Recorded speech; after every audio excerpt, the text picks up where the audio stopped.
Recording लगा लो। हाँ, तो रेलेवेंस क्या है नीति आयोग की? तो रेलेवेंस में पहला हमारे पास आता है कॉम्पिटिटिव फेडरलिज्म। कॉम्पिटिटिव फेडरलिज्म क्या है? ये कहता है कि various report of NITI Aayog like health, healthy state, progressive India, etc., which give performance-based ranking of state across various vertical to foster a spirit of competitive federalism. It helps to identify the best practice in different states in various sectors and try to replicate them in a other state. मतलब एक relevance क्या है? जो नीति आयोग है एक competitive federalism देता है।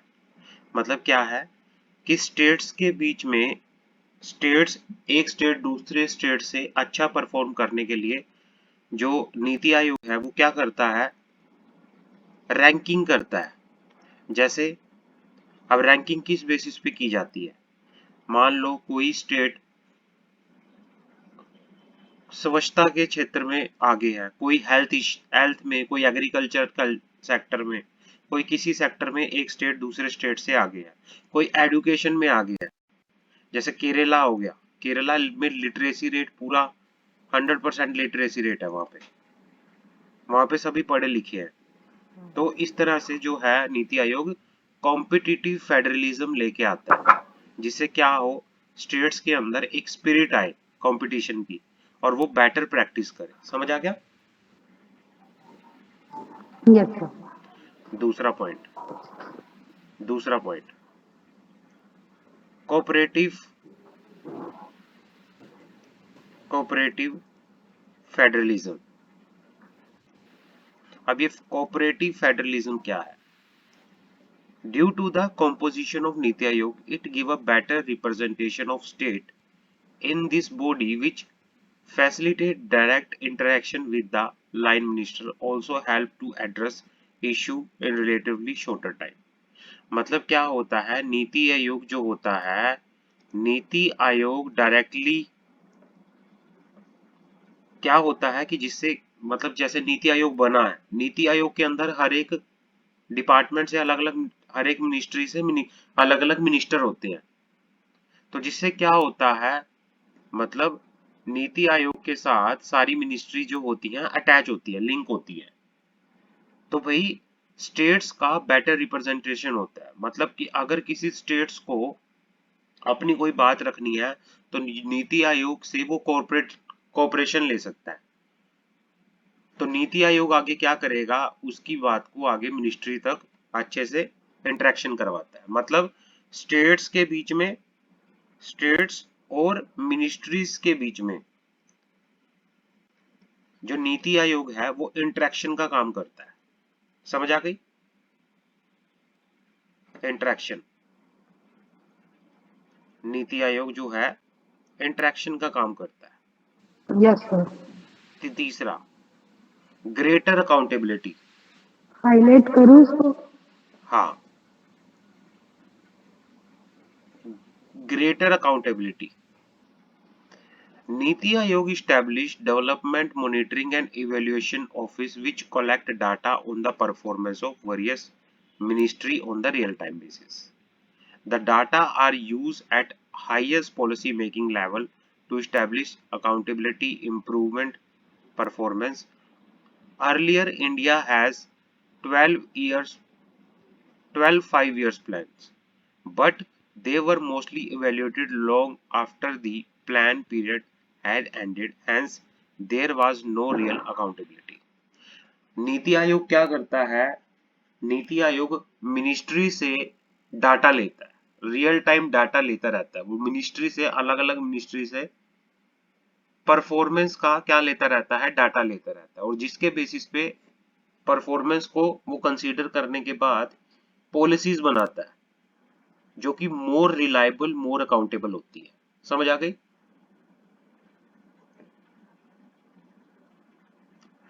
Competitive federalism, cooperative federalism, greater accountability. समझ आ गई यहां तक? Think Yes, sir. Tank, think tank innovative idea, मतलब जो नीति आयोग है, नीति आयोग जो है प्लानिंग का काम करता है, पॉलिसीज बनाता है, हर Yes, एक sir. डिफरेंट डिफरेंट एरिया में। ये एक माइंड की तरह काम करता है, गवर्नमेंट के माइंड की तरह काम करता है। ये थिंक टैंक है, ये प्लान करता है, सोचता है, पॉलिसीज बनाता है, नए नए आइडियाज लेके आता है गवर्नमेंट के लिए। तो ये एक थिंक टैंक की तरह काम करता है, इसीलिए नीति आयोग जरूरी है। और पांचवा लास्ट पॉइंट हमारे पास है convergence for resolution, being a common point for similar issue face by different sectors, it act as a convergence point at platform to discuss the issue. मतलब क्या है, अलग अलग गवर्नमेंट्स, अलग अलग स्टेट्स में, अलग अलग राज्य में, अलग अलग मिनिस्ट्री में, अलग अलग सेक्टर्स के अंदर कॉमन इशू चल रहा है, कोई कॉमन इशू चल रहा है, तो वो सारे इस मुद्दे पे डिस्कस करने के लिए कहाँ इकट्ठा हो सकते हैं, कहाँ पे डिस्कस कर सकते हैं, वो नीति आयोग में आके, नीति आयोग में आके। समझ आ गई? Yes, sir. तो रेलेवेंस क्या है, कॉम्पिटिटिव फेडरलिज्म है, कोऑपरेटिव फेडरलिज्म है, ग्रेटर अकाउंटेबिलिटी है, think tank innovative idea, convergence और रेजोल्यूशन। क्लियर है? Yes, sir. हाँ। अब नीति आयोग की ये पुरानी न्यूज है, इसको आप छोड़ दो बेशक, दिस इज द पुरानी न्यूज।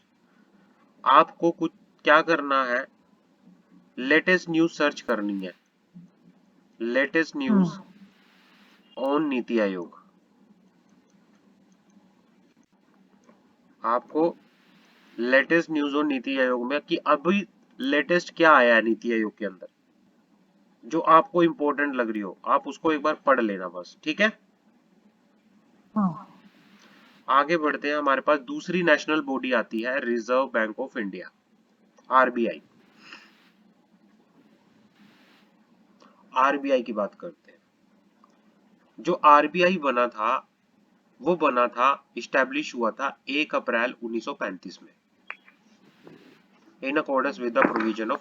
आरबीआई के ऊपर कौन सा एक्ट लगता है, reserve bank of India act 1934। 34. Reserve bank of India, reserve bank of India के ऊपर एक्ट लगता है reserve bank of 30, 14. India act 1934। और ये स्टैब्लिश कब हुआ था आरबीआई? First अप्रैल, April ये 1935. इंपॉर्टेंट है एमसीक्यू के लिए, अप्रैल 1 1935 आरबीआई बना था। Central office of the reserve bank was initially establish in Calcutta. Starting के दिनों में जो सेंट्रल ऑफिस था, जो हेड ऑफिस था आरबीआई का, वो कहाँ था, कैलकाटा में, बट इसको कहाँ शिफ्ट कर दिया गया, 1937 में इसका ऑफिस मुंबई में शिफ्ट कर दिया गया। आज के टाइम पे जो आरबीआई का हेड ऑफिस है, वो कहाँ है, मुंबई में, मुंबई. मुंबई। कब आया था ये, 1937 के अंदर। The central office is where the governor sit. Central office वो है जहाँ पे आरबीआई का गवर्नर जो है सिट करता है, जहाँ पे पॉलिसीज बनाई जाती है। Through originally private owned since nationalise इन 1949। आरबीआई जो है नेशनलाइज कब हुआ था, 1949 के अंदर। इसको नेशनलाइज बैंक कब किया गया, इसको नेशनलाइज कब किया गया, पहले ये प्राइवेट हुआ करता था, बट बाद में इसको नेशनलाइजेशन इसका कब हुआ, 1949 के अंदर। और reserve bank is fully owned by the government of India. जो रिजर्व बैंक है, आरबीआई जो है, वो गवर्नमेंट ऑफ इंडिया का क्या है, बैंक है, fully owned by the government of India. समझ आ गई? Yes, sir. हाँ, आगे बढ़ते हैं। The basic function of the RBI bank, RBI, RBI काम क्या करता है, the basic function of the RBI is describe in its preamble. ये क्या करता है, फंक्शन क्या करता है, ये फंक्शन रेगुलेट करता है, to regulate the issue of bank notes. ये बैंक नोट इशू करता है, issue of bank notes. RBI bank notes issue करता है, उनको रेगुलेट करता है। एंड दूसरा काम क्या करता है ये, कीपिंग ऑफ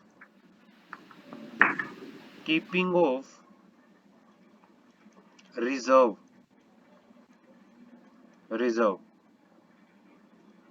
ये रिजर्व को कीप करता है, इंडिया के गवर्नमेंट के रिजर्व को ये कीप करता है with a view to securing the monetary stability in India.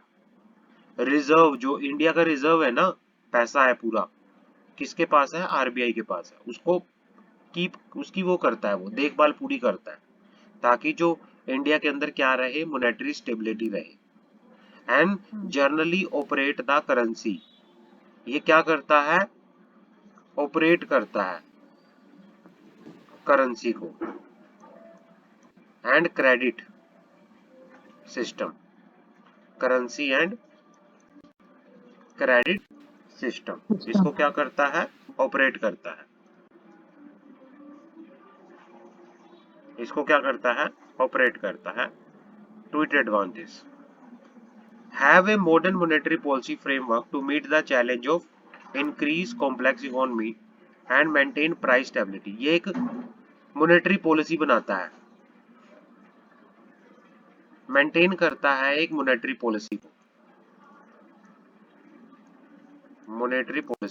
ये एक मॉनेटरी पॉलिसी को क्या करता है, मेंटेन करता है, ताकि क्या किया जा सके, जो कॉम्प्लेक्स इकोनॉमी के अंदर, जो इकोनॉमी के अंदर क्या है, प्राइस स्टेबिलिटी है, उसको रखा जा सके ढंग से।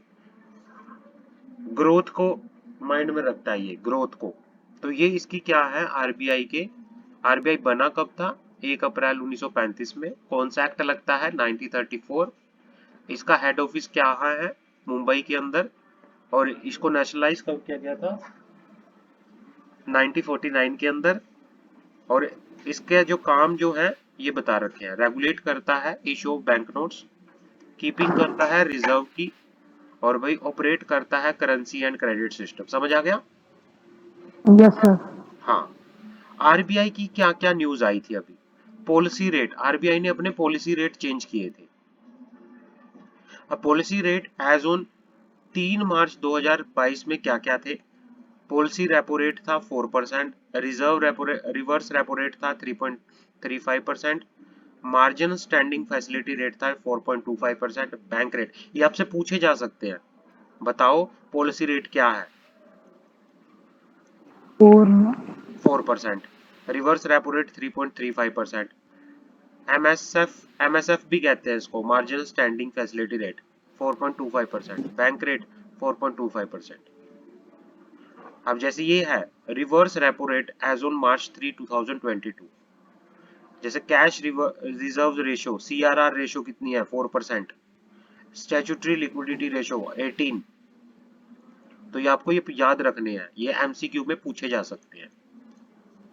समझ आ गई? Yes sir.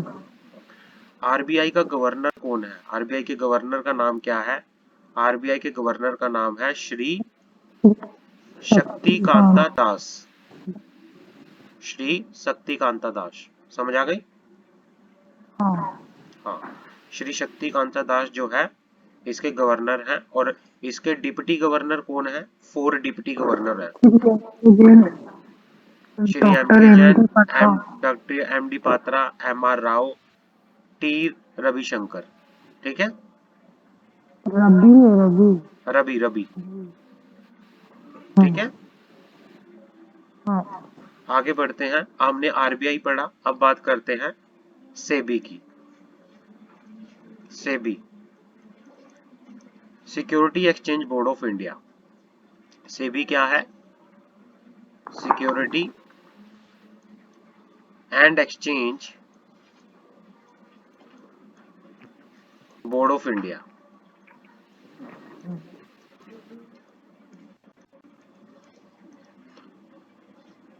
सेबी को इस्टेब्लिश कब किया गया था, कब बना था ये? अप्रैल 12 1992 के अंदर। सेबी कब बना था? अप्रैल 12 1992 के अंदर। सेबी के ऊपर कौन सा एक्ट लगता है? इसके ऊपर एक्ट लगता है securities and exchange board of India act 1992। Exchange board of India act 1992, इसको सेबी एक्ट 1992 भी बोलते हैं। और किस लिए इसको बनाया गया था? सेबी को बनाया किस लिए गया था? इसका जो जो बनाने का पर्पस था, सेबी के फंक्शन क्या, पर्पस क्या था इसका? था प्रोटेक्ट करना इंटरेस्ट ऑफ इन्वेस्टर, प्रोटेक्ट करना, to protect the interest of investor, investor के इंटरेस्ट को प्रोटेक्ट करना। दूसरा, प्रमोट करना एंड डेवलप करना सिक्योरिटी मार्केट को, प्रमोट करना the development of security market, development of security market. Regulate करना सिक्योरिटी मार्केट, रेगुलेट करना सिक्योरिटी मार्केट को। समझ आ गई? Yes sir. हाँ, जो सेबी का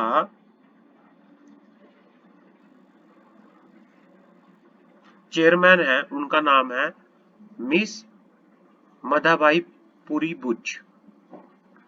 सेबी के चेयरमैन का नाम क्या है? मिस मधाबी पुरी बच।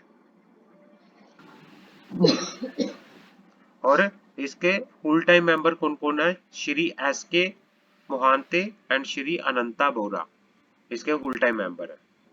क्लियर है? हाँ। अभी लेटेस्ट न्यूज क्या है? सेबी के अंदर लेटेस्ट न्यूज क्या है? Investor charter issue by the SEBI. SEBI ने एक इन्वेस्टर चार्टर इशू किया है। Latest news, investor charter issue किया गया है सेबी के द्वारा, ये न्यूज है लेटेस्ट। अब इसमें क्या है बात करते हैं। अब आप एक बार गूगल भी करना, गूगल करके आप लेटेस्ट न्यूज अबाउट सेबी भी पढ़ना, इंपॉर्टेंट न्यूज क्या है।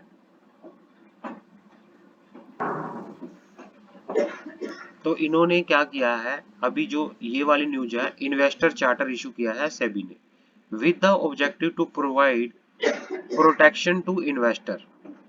ये इंपॉर्टेंट न्यूज है कि भाई इन्वेस्टर को प्रोटेक्शन देने के लिए finance minister Nirmala Sitharaman in the union budget 2021-22 has proposed to introduce investor charter has a right of the all financial investor across। क्या है ये, क्या कहना चाह रहे हैं यहाँ पर कि भाई सेबी ने क्या किया है, सेबी ने एक इन्वेस्टर चार्टर जो है उसको इंट्रोड्यूस किया है। यूनियन बजट में निर्मला सीतारमन ने इसको इंट्रोड्यूस किया था। और इसका क्या था? Investor charter as a right of financial investor. इसके अंदर राइट्स बता रखे हैं, इन्वेस्टर्स के राइट बता रखे हैं। चार्टर के अंदर क्या बता रखे हैं? द राइट्स, हाँ, rights of investors, rights of investors इसमें बता रखे हैं। Since then SEBI work on framing charter for investor the security market which aim not only to bring in more transparency in the investment process but also encourage investor in the market to invest with better knowledge। मतलब जो charter का purpose है, charter का purpose क्या है कि भाई transparency रहे, इन्वेस्टर को सब कुछ पता हो। पहला तो इसका पर्पस है ट्रांसपेरेंसी, कि इन्वेस्टर को सारी नॉलेज हो, ट्रांसपेरेंसी हो। और दूसरा इसका मतलब चार्टर जो एनकरेज करे इन्वेस्टर को कि वही वो सिक्योरिटी मार्केट के अंदर इन्वेस्ट करे। समझ आ गई? With better knowledge. क्लियर है? Yes, sir. The charter focus on right and the responsibility of investors. Charter के अंदर राइट्स रिस्पॉन्सिबिलिटी बता रखी है इन्वेस्टर्स की। इन्वेस्टर्स की कैसी, इन्वेस्टर्स की रिड्रेस ग्रीवेंसीज जो कंप्लेंट्स हैं उनको किस तरह से रिड्रेस किया जाएगा, तो इसके अंदर बता रखा है चार्टर के अंदर सारा। क्लियर है? Yes, sir. आगे बढ़ते हैं। अब ये इन्वेस्टर चार्टर है क्या? Investor charter was release for investor in India security market in 2021। जो इन्वेस्टर चार्टर था ये रिलीज किया गया था इंडिया के अंदर 2021 के अंदर। It comprise of right and responsibility of investor as well as do and don't for investing in the security. इसके अंदर आप ये बता रखा है कि सिक्योरिटी में इन्वेस्ट करने के लिए सिक्योरिटी मार्केट में आपको क्या करना पड़ेगा और क्या नहीं करना पड़ेगा। The SEBI has brought out the investor charter with vision to protect the interest of investor। मतलब इसका विजन क्या है, इसका पर्पस क्या है? प्रोटेक्ट करना इंटरेस्ट ऑफ इन्वेस्टर का, अनेबल करना कि वो पूरे के पूरे रिस्क को, मार्केट के अंदर जो रिस्क है उनको अंडरस्टैंड करे, और भाई प्रॉपर ट्रांसपेरेंट, मतलब ट्रांसपेरेंसी का मीनिंग यहाँ पे क्या है, इन्वेस्टर को सिक्योरिटी मार्केट के बारे में सब कुछ पता हो। समझ आ गई? Yes, sir. हाँ। Charter will ensure that SEBI registered intermediary and regulated entity stick to their investor charter including grievances redressal mechanism। मतलब ये कहना चाह रहा है कि सेबी के पास जो इंटरमेडरीज को कहते हैं, जो एजेंट्स होते हैं, सेबी के पास रजिस्टर है एजेंट्स, जैसे स्टॉक ब्रोकर हो गए, शेयर ट्रांसफर एजेंट हो गए। ये लोग क्या करें, इन्वेस्टर्स की हर एक कंप्लेंट्स को, हर एक ग्रीवेंसेस को रिड्रेस करें, उनको पूरा करें। समझ आ गई? Yes, sir. कोई डाउट? No. चलो आगे बढ़ सकते हैं। Hmm. आगे बढ़ते हैं।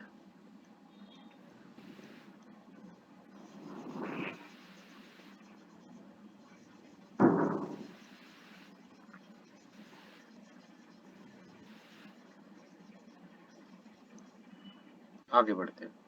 इन्वेस्टर ये हो गया। The charter is a brief document contain detail of the service provided to investor. Charter के अंदर बताया जाएगा क्या क्या सर्विसेज जो हैं इन्वेस्टर को प्रोवाइड की जाएगी। Services will be provided to investor. Investor को कौन सी सर्विसेज दी जाएंगी, इन्वेस्टर्स के राइट्स क्या होंगे, इन्वेस्टर के राइट्स क्या होंगे, इन्वेस्टर्स की रिस्पॉन्सिबिलिटीज क्या होंगी, इन्वेस्टर्स की रिस्पॉन्सिबिलिटीज क्या होंगी, इन्वेस्टर क्या कर सकता है, क्या नहीं कर सकता, ये सारा इसके अंदर बताया जाएगा। किस तरह से इन्वेस्टर्स की ग्रीवेंसीज को हैंडल किया जाएगा। ग्रीवेंसीज का मीनिंग यहाँ पे होता है इन्वेस्टर्स की शिकायतें, उनको हैंडल करना। किस तरह से इन्वेस्टर की ग्रीवेंसीज को, अगर इन्वेस्टर की कोई प्रॉब्लम है, कोई शिकायत है, उनको किस तरह से हैंडल किया जाएगा, इसके अंदर बताया गया Hmm. है ना। और टाइमलाइन बताया जाएगा कि कितने टाइम के अंदर अंदर इनकी ग्रीवेंसीज को सुना जाएगा, तो इसके अंदर सब कुछ बताया गया है। राइट्स क्या होंगी, इन्वेस्टर्स के राइट्स क्या होंगे। According to the investor charter, investor will get the right fair equitable treatment, कि मतलब इन्वेस्टर के साथ अच्छे से ट्रीटमेंट किया जाएगा। Expect redressal of investor grievance field in SEBI complaint redressal system in a timely manner, कि भाई इन्वेस्टर की जो शिकायतें हैं, ये एक ऑनलाइन सिस्टम होता है। स्कोर जो है, स्कोर्स, ये एक ऑनलाइन सिस्टम है जहां पे इन्वेस्टर सेबी के पास अपनी शिकायतें, अपनी कंप्लेंट फाइल कर सकता है। तो उसमें बताया जाएगा कि इन जो कंप्लेंट फाइल हुई है, इनकी ग्रीवेंसेस को टाइमली मैनर में रिड्रेस किया जाएगा। रिड्रेस का मतलब होता है रिजोल्व करना, उनको रिजोल्व किया जाएगा। समझ आ गई? हाँ Point number 3. Get quality services from SEBI, recognized market infrastructure institute and SEBI registered intermediary regulated entity asset management company। मतलब इन्वेस्टर्स को सेबी के पास जो भी इंटरमीडिएट रजिस्टर्ड है उनसे, कोई भी रेगुलेटेड एंटिटी है या एसेट मैनेजमेंट कंपनी है, सबसे एक अच्छी क्वालिटी की सर्विस मिलेगी। ये राइट्स है इन्वेस्टर्स के, चार्टर के अंदर ये राइट्स बताए गए हैं। क्लियर? आगे बढ़े। यस रिस्पॉन्सिबिलिटी क्या होगी? इन्वेस्टर्स की रिस्पॉन्सिबिलिटी क्या होगी? Investor will have the responsibility to deal with the SEBI recognized market infrastructure institute as well as SEBI registered regulated entity और इंटरमीडियरी। मतलब क्या है? रिस्पॉन्सिबिलिटी इन्वेस्टर की होगी कि इन्वेस्टर डील करेगा किसके साथ? सेबी के रिकॉग्नाइज्ड मार्केट इंफ्रास्ट्रक्चर इंस्टीट्यूशन के साथ, या सेबी के रेगुलेटेड एंटिटी के साथ, या इंटरमीडियरी के साथ। अपडेट करेगा देयर कॉन्टैक्ट डिटेल, अपने एड्रेस को, ईमेल आईडी को, मोबाइल नंबर को। अगर उसे अपडेट करवाना है, वो केवाईसी भी करवाएगा। ऐसा नहीं है, इन्वेस्टर की रिस्पॉन्सिबिलिटी है केवाईसी करवाना। इंश्योर करेगा grievances are taken up by the concern entity in a time bound manner. वो ये भी चेक करेगा कि भाई जो उसकी शिकायतें थी, क्या कंसर्न एंटिटी ने उसकी शिकायतों को टाइम बाउंड मैनर में अच्छे से एक्सेप्ट किया या नहीं किया। Ensure that their account are operated for their own benefit only. और ये इन्वेस्टर्स की रिस्पॉन्सिबिलिटी है कि जो उनके अकाउंट ऑपरेट हो रहे हैं, जो उनके डीमैट अकाउंट ऑपरेट हो रहे हैं, वो उन्हीं के बेनिफिट के लिए हो रहे हैं या किसी और को बेनिफिट आ रहा है, ये चेक करना एक इन्वेस्टर की खुद की रिस्पॉन्सिबिलिटी है। समझ आ गई? हाँ यहाँ तक कोई डाउट? नहीं बताओ कोई डाउट हो तो आगे बढ़े। नहीं चलो, डूज फॉर इन्वेस्टर। इन्वेस्टर क्या क्या कर सकता है?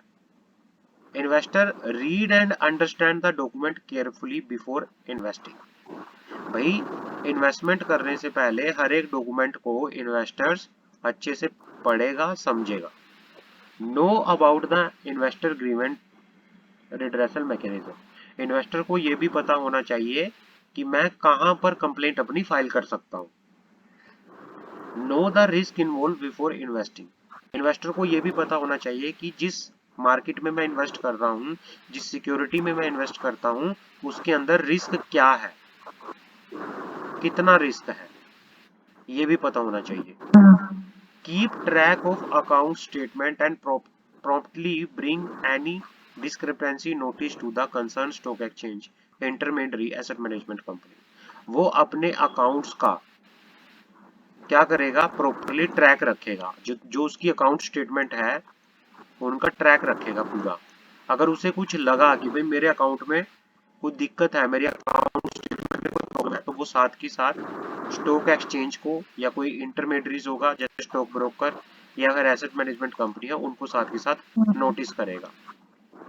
Know about various fees, charges, margin, premium etcetera involve in the transaction. उसे ये भी पता होना चाहिए कि जैसे वो किसी शेयर्स के अंदर इन्वेस्ट कर रहा है, ठीक है ना, इन्वेस्टमेंट कर रहा है, ट्रेडिंग कर रहा है, तो क्या क्या कितनी वो ब्रोकरेज दे रहा है, वो भी पता होना चाहिए कि ब्रोकरेज का रेट क्या है। जैसे ब्रोकर फीस लेते हैं, कोई भी फीस लगती है, उसे पता होना चाहिए कि कितनी लगती है। Preserve relevant transaction related to documents. और भाई क्या है, जो भी डॉक्यूमेंट है ट्रांजैक्शन रिलेटेड, उनको अपने पास अच्छे से संभाल के रखेगा। समझ आ गई? ये सारी की सारी इन्वेस्टर की डूज है, ये इन्वेस्टर करेगा। और इन्वेस्टर क्या नहीं करेगा? इन्वेस्टर क्या do नहीं not करेगा? make payment in case हाँ, don't make payment in cash. while making investment in the security beyond the prescribed limit। मतलब एक लिमिट से ज्यादा वो कैश में ट्रांजैक्शन नहीं करेगा। दूसरा, don't share your critical information like account detail, login ID, password, DIS etcetera with anyone. ना ही वो अपनी पर्सनल डिटेल्स को, कॉन्फिडेंशियल डिटेल्स को किसी के साथ शेयर करेगा। क्लियर है? हाँ। SEBI has also created a separate investor chartered for stock exchange, clearing corporation, depositories, entity which together known as market infrastructure institution। मतलब सेबी ने स्टॉक एक्सचेंज के लिए, क्लियरिंग कॉर्पोरेशन के लिए, डिपॉजिटरीज के लिए, इन सब के लिए भी एक अलग से इन्वेस्टर चार्टर्ड क्रिएट किया है। This charter will also be applicable to the SEBI registered intermediaries to play a role in changing investor fund in the capital market. मतलब जो चार्टर जो है ये किस पे एप्लीकेबल होता है? सेबी रजिस्टर चार्टर किस किस पे एप्लीकेबल होता है? चार्टर एप्लीकेबल होता है, चार्टर एप्लीकेबल होता है पहला SEBI registered intermediaries, SEBI registered intermediaries इसके ऊपर एप्लीकेबल होता है। दूसरा ये एप्लीकेबल होता है सेबी रेगुलेटेड एंटिटीज, सेबी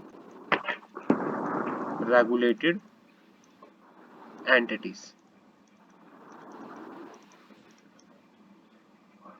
इनके ऊपर क्या होता है? ये एप्लीकेबल होता है। The charter issue by the SEBI for the various intermediary are available on the website. जो चार्टर इशू किए गए हैं सेबी के द्वारा, ये सेबी की वेबसाइट पे आपको मिल जाएंगे। The brief about the investor charter issue by SEBI for the various intermediary given below. अलग अलग इंटरमीडियरीज के लिए सेबी ने चार्टर इशू किया हुआ है, इन्वेस्टर चार्टर। अब इंटरमीडियरीज पहले मैं आपको बता देता हूँ होते क्या हैं। इसको बिचौलिए भी कहते हैं, बिचौलिए। मतलब वो तो नहीं, क्या बोलते जो बीच ब्रोकर। ब्रोकर्स भी इंटरमीडिएट होता है। मैं करता हूं, देखो क्या होता है। जब कंपनी कंपनी क्या करती है, स्टॉक एक्सचेंज के पास, स्टॉक एक्सचेंज के पास अपनी सिक्योरिटी लिस्ट कराने के लिए और पब्लिक में शेयर इशू करने के लिए आती है। जब पब्लिक में शेयर इशू करने के लिए कोई कंपनी आती है तो ये एक बहुत ही लंबा प्रोसीजर होता है, लॉन्ग प्रोसीजर। काफी सारी, जब आप एग्जीक्यूटिव लेवल में आओगे, जब आप सिक्योरिटी लॉ पढ़ोगे ना, उसमें आपको पता चलेगा। ये सारा उसी में है, सब सिक्योरिटी लॉ के अंदर। जब company public issue of security करती है ना, आईपीओ लेके आती है, या तो आईपीओ कह सकते हैं, initial public offer, public issue of security, तो एक लंबा प्रोसीजर होता है। अकेले कंपनी इस प्रोसीजर को हैंडल नहीं कर सकती, तो उसको अलग अलग लोगों की जरूरत पड़ती है, अलग अलग पर्सन्स की, जो एक्सपर्ट्स होते हैं अपने अपनी फील्ड में। वो पर्सन कौन होते हैं? उन पर्सन को अलग अलग तरह का काम करने के लिए सेबी से लाइसेंस लेना पड़ता है, रजिस्ट्रेशन कराना पड़ता है। इनको कहते हैं इंटरमीडियरीज, एजेंट्स होते हैं ये, जो अलग अलग सर्विस प्रोवाइड करते हैं। समझ आ गई? अब होते कौन कौन है ये इंटरमीडियरीज? सबसे पहले नाम होता है डिबेंचर, जैसे डिबेंचर ट्रस्टी, डिबेंचर ट्रस्टी, ये भी एक क्या है? इंटरमीडियरीज है। दूसरा मर्चेंट बैंकर, ये वैल्यूएशन का काम करते हैं। भाई शेयर की वैल्यू कितनी होगी, कितनी वैल्यू पे शेयर इशू किए जाएंगे, ये मर्चेंट बैंकर। उसके बाद आगे बढ़ते हैं, मर्चेंट बैंकर हो गया, registrar, registrar share transfer agent हो गया। और उसके बाद क्या है? डेट, डेट मार्केट, मतलब merchant banker, debt market, underwriter हो गया, स्टॉक ब्रोकर हो गया, सब ब्रोकर हो गया, मर्चेंट बैंकर। तो ये अलग अलग इनके लिए क्या बना रखे हैं?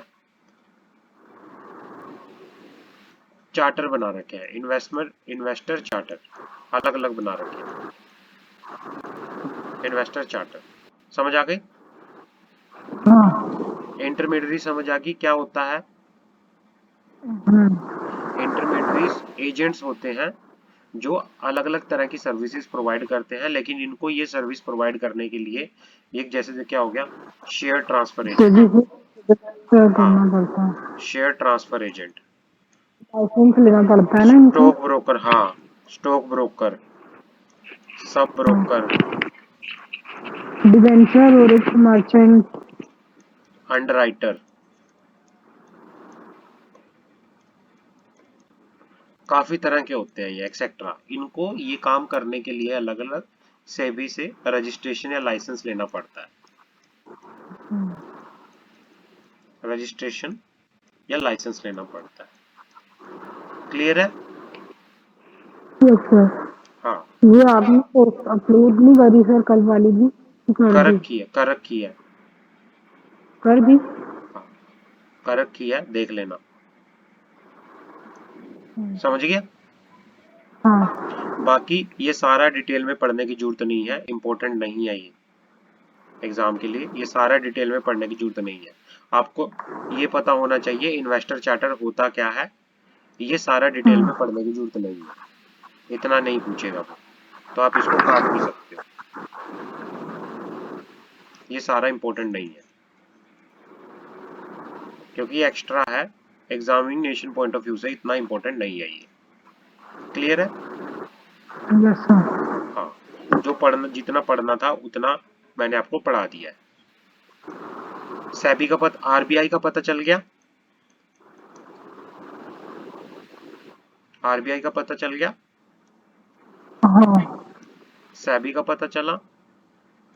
हाँ। इन्वेस्टर चार्टर क्या होता है पता चला? ओके, आगे बढ़ते हैं।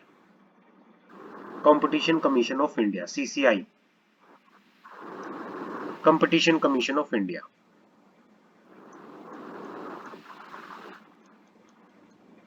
Competition commission of India.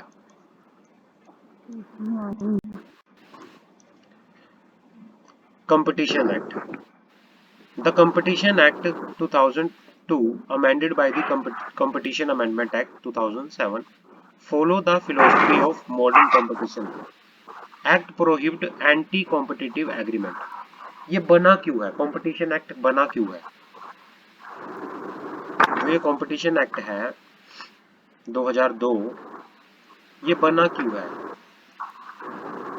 ये क्यों बना है? ताकि क्या हो, मार्केट में किसी की मोनोपोली ना हो, मार्केट में किसी की मोनोपोली ना हो, एकाधिकार किसी का ना हो, मार्केट में कंपटीशन बना रहे, कोई गलत तरीके से कंपटीशन खत्म करने की कोशिश ना करे। समझ आ गई? क्योंकि अगर कंपटीशन मार्केट में नहीं हुआ तो एक ही पर्सन की मोनोपोली हो जाएगी और वो अपने हिसाब से गुड्स और सर्विसेज को बेचेगा, चाहे वो फिर महंगी भी बेच सकता है वो। क्लियर है? तो मार्केट में कंपटीशन होना जरूरी है।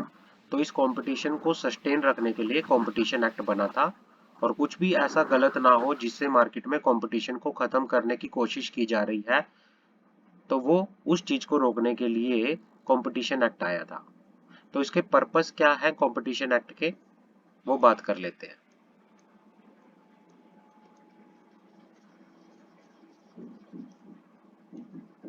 Purpose of competition act, purpose of competition act, purpose क्या है? पहला पर्पस है इसका प्रोहिबिट करना, रोकना, anti competitive agreement, anti competitive agreement. कई बार क्या होता है, मार्केट के अंदर दो कॉम्पिटिटर आपस में एग्रीमेंट कर लेते हैं कि भाई हम एक दूसरे के साथ कंपटीशन में नहीं रहेंगे, हम मिलजुल के सारा काम करेंगे, वो कंपटीशन को खत्म करने की कोशिश करते हैं। तो ऐसे कोई अगर एग्रीमेंट कर रहा है तो उसको रोकना, प्रोहिबिट करना। दूसरा, अब्यूज ऑफ डोमिनेंट पोजीशन,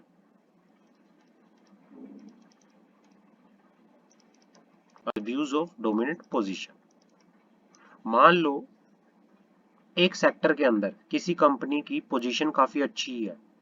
जैसे मैं बात करूं, किसी कोई कोई भी ऐसी कंपनी है कि जो बहुत अच्छी है उस मार्केट में, उसका कोई कॉम्पिटिटर है नहीं है तो बहुत कम है उसके कॉम्पिटिटर, उसके प्रोडक्ट काफी अच्छे बिकते हैं, बट वो अपनी डोमिनेंट पोजीशन का गलत यूज करता है, क्या करता है, गलत यूज करता है, ठीक है ना।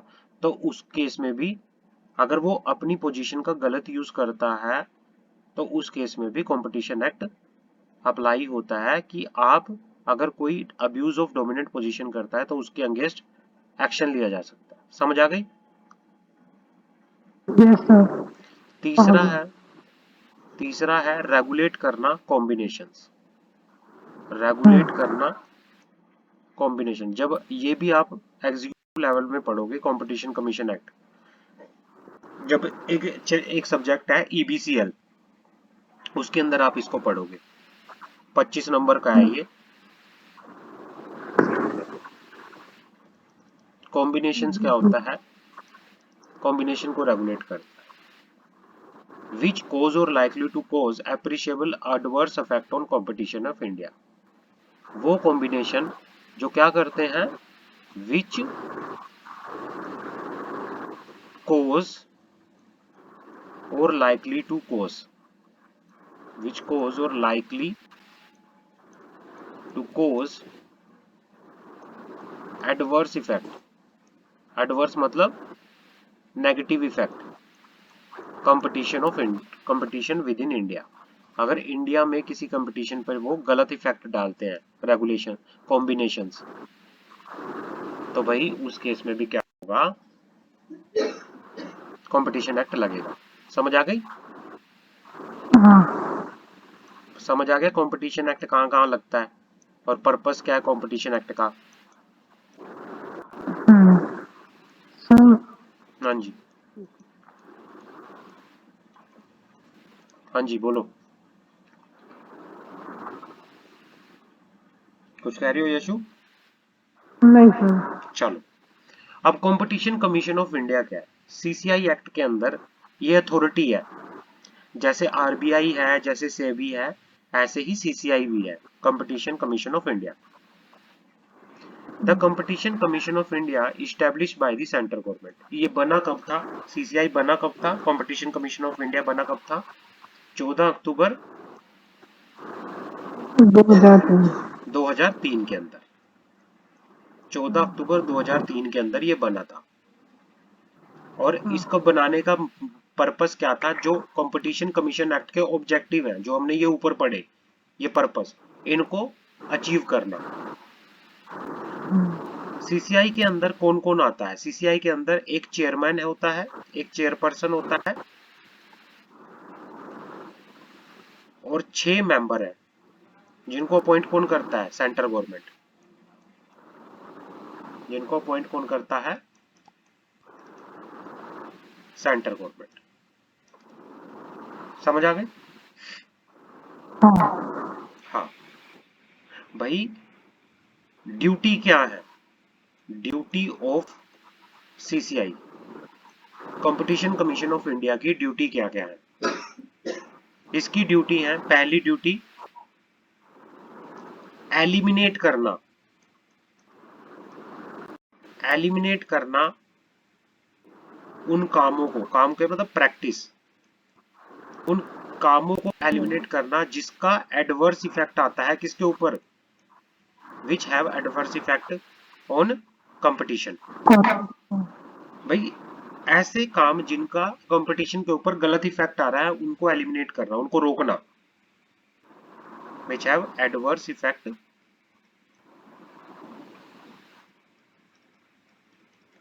On competition, which have adverse effect on competition। Promote करना एंड सस्टेन करना कंपटीशन, क्योंकि कंपटीशन होना बहुत जरूरी है। अगर कंपटीशन नहीं हुआ तो मार्केट में एक ही पर्सन की मोनोपोली हो जाएगी और वो अपने हिसाब से प्राइस को डिसाइड करेगा। फिर चीजें महंगी कर करके बेचेगा वो। समझ आ गई? हाँ। तो कंपटीशन होना बहुत जरूरी है। जब कंपटीशन होता है ना तो लोग अच्छे डिस्काउंट देते हैं, कम प्राइस होता है। और तीसरा इसका ड्यूटी क्या है? प्रोटेक्ट करना इंटरेस्ट ऑफ कंज्यूमर। प्रोटेक्ट करना interest of consumer. Consumer. Consumer के इंटरेस्ट को प्रोटेक्ट करना, ये भी इसका क्या है? Objective. Ensure freedom of trade in the market in India. भाई जो ट्रेड हो रहा है वो किसी के दबाव में नहीं आ रहा हो रहा। भाई एक पर्सन, मतलब एक पर्सन है, मान लो एक पर्सन की मार्केट के अंदर अच्छी पोजीशन है, जैसे कोई बड़ी कंपनी होगी, रिलायंस जैसी कंपनी है, उसकी मार्केट के अंदर अच्छी पोजीशन है, डोमिनेंट पोजीशन है, डोमिनेंसी है उसकी मार्केट के अंदर। अगर उसका कोई छोटा कॉम्पिटिटर मार्केट में कोई गुड बेच रहा है और रिलायंस उस पर दबाव डाले कि भाई आप इस प्राइस पे गुड बेचो, अदरवाइज आप नहीं बेच सकते, ये नहीं होना चाहिए। फ्रीली ट्रेड होना चाहिए मार्केट के अंदर। इंश्योर करना फ्रीडम ऑफ ट्रेड।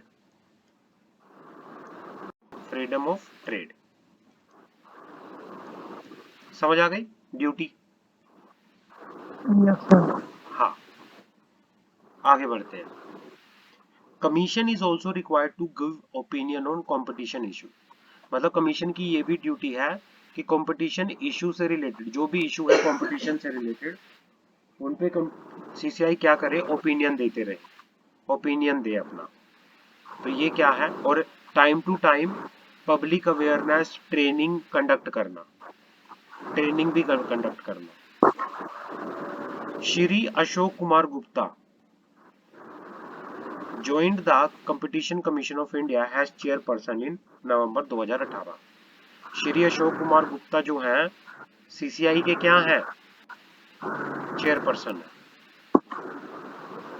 और डॉक्टर संगीता वर्मा और श्री भगवंत सिंह बिश्नोई जो हैं इसके मेंबर है। समझ आ गई? हाँ। हाँ। सीसीआई की न्यूज क्या है?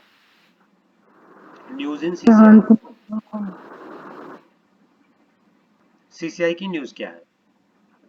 7th National Conference on the Economic of Competition Law on 4th March 2022. Competition Commission of India hold 7th National Conference। CCI ने अपनी 7th नेशनल कांग्रेस जो है, नेशनल कॉन्फ्रेंस जो है, उसको होल्ड किया था। किस चीज के लिए? Economic of competition law. Economics of competition law. CCI has been organized the conference every year since 2016। 2016 से हर साल कंपटीशन कमीशन ऑफ इंडिया जो क्या कर रहा है? अपनी कॉन्फ्रेंस कर रहा है। आप अभी लेटेस्ट में भी चेक करोगे कि 2023 में भी हुई है क्या? अगर हुई है तो किस मुद्दे पे हुई है? Neelkanth Mishra, who is member of Economic Advisory Council to the Prime Minister, delivered the keynote address in the inaugural session। The plenary at this year's conference is on topic reform and deepening market। ये इसकी वो है। तो आप 2023 का भी ऐसे क्या करोगे? गूगल पे एक बार चेक करोगे जाके कि 2023 में भी कोई कॉन्फ्रेंस हुई थी या नहीं हुई थी। 2022 की कॉन्फ्रेंस कब हुई है? 4 मार्च 2022 में। कौन सी कॉन्फ्रेंस थी ये? 7th national conference. किसके ऊपर थी? इकोनॉमिक ऑफ कंपटीशन लॉ के ऊपर। इकोनॉमिक्स ऑफ कंपटीशन लॉ के ऊपर। समझ आ गई? हाँ तो ये IBBI कल पढ़े। हाँ, कल करते हैं इसको। ठीक है, चलो अभी के लिए इतना ही है। मिलते हैं, मैं इसको उस पे अपलोड कर देता हूँ यूट्यूब पे। हाँ सर। चलो ठीक है dear. Okay sir, have a nice day, thank you. Okay dear, okay.